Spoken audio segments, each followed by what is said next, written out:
Coming up on Mountain News this morning, an Eastern Kentucky city mourns the loss of a popular restaurant after a fire leaves it in ruin, and one Kentucky woman prepares to learn her sentence after pleading guilty to a murder charge involving her dog.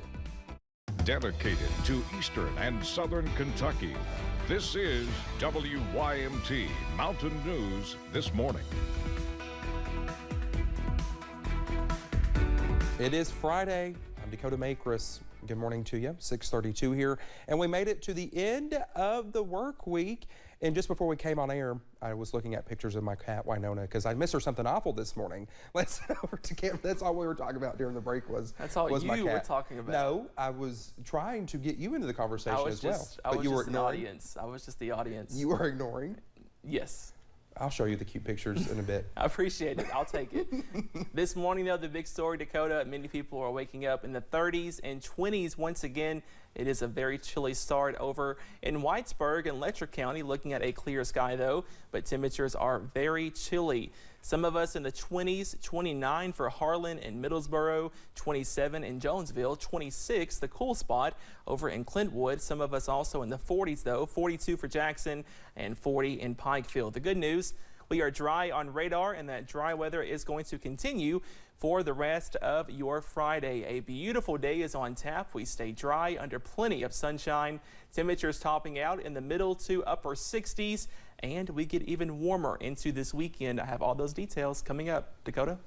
All right, Cameron, thank you. Well, the city of Martin is mourning the loss of one of its long-standing staples.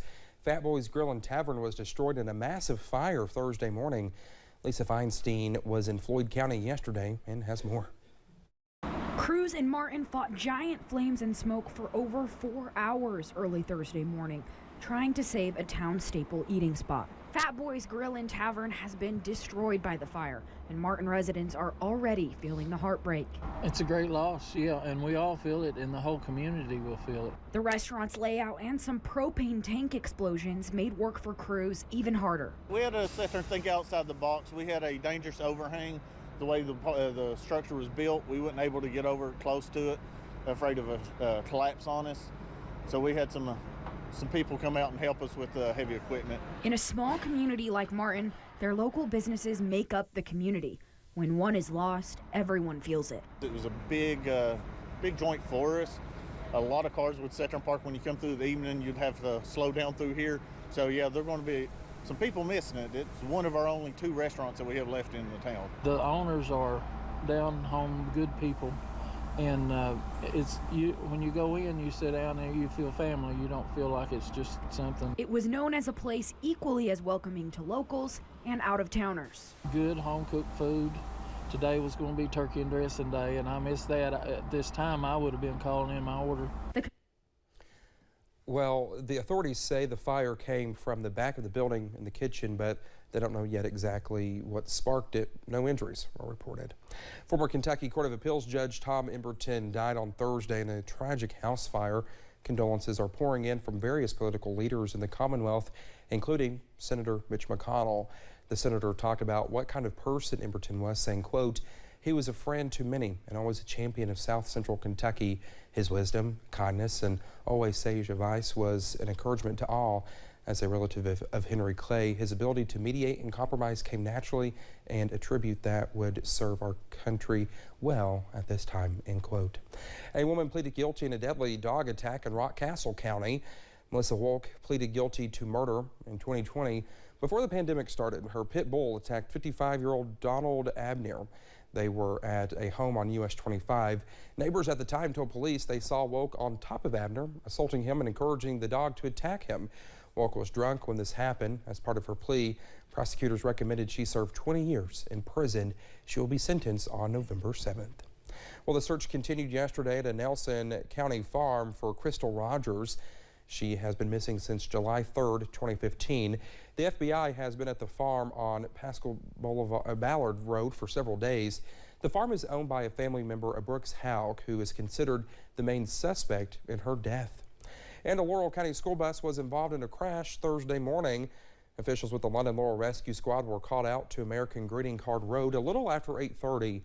Now, we're told no students were on board the bus at the time of the crash. Officials say the driver of the truck involved in the crash was taken to a hospital, but in a different car. and the bus driver was not taken to a hospital.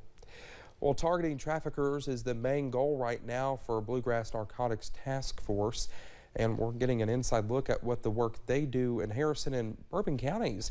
Garrett Weimer rode along with them recently as they rounded up nearly 24 suspected drug dealers, and as he found out, law enforcement agencies say operations like that are more urgent now than ever.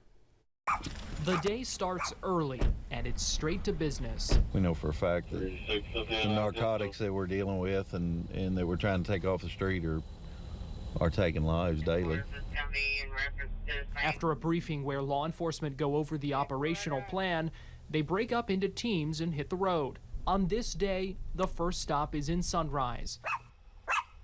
Here, officers, deputies, troopers, plus plainclothes detectives we've been asked not to show, found the man they were looking for and some evidence. Found some money too. This is the work we see, but there's plenty we don't. It usually takes months before we can get to the point where we can actually develop enough case and probable cause to start arresting people. That often includes multiple undercover drug buys. Investigators say operations like these are important to crack down on suspected traffickers, especially because of the potency of drugs these days.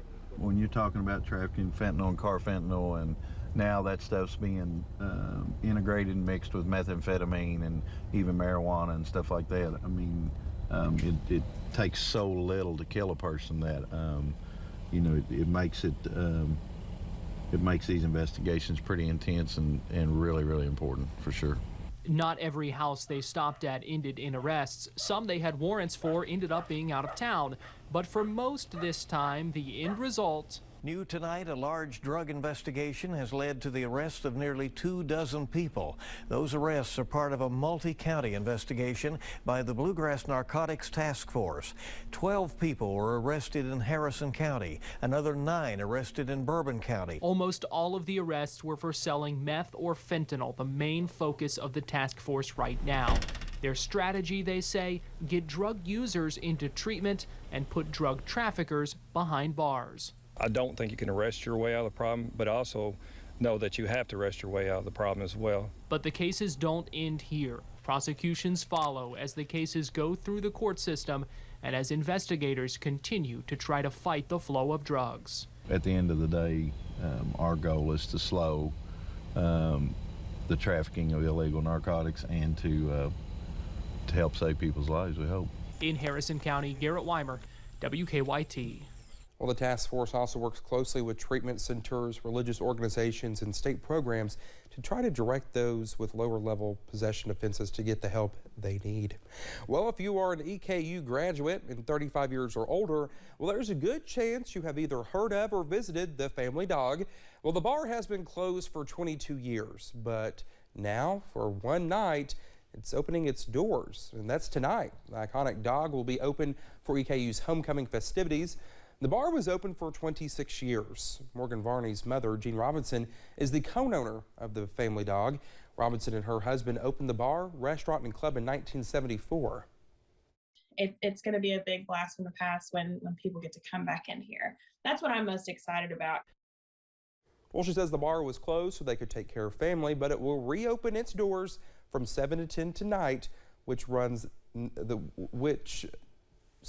Walter Street, which runs next to the bar, will be blocked off during that time for EKU homecoming festivities.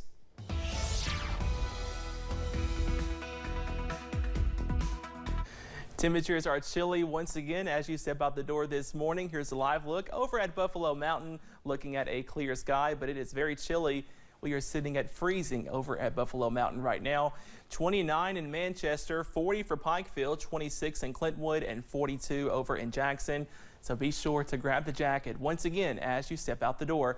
Good news, we are quiet on radar, and that quiet weather is going to continue, all thanks to high pressure just off to the east, and that is going to keep us dry, sunny, and warmer as we close out the work week and move into your weekend. A really nice afternoon to go outside and be out on the patio. Temperatures topping out in the middle to upper 60s under plenty of sunshine. Dakota? Oh, goodness, y'all, it's Friday. Thank goodness. The time is 6:41. Still coming here on Mountain News this morning.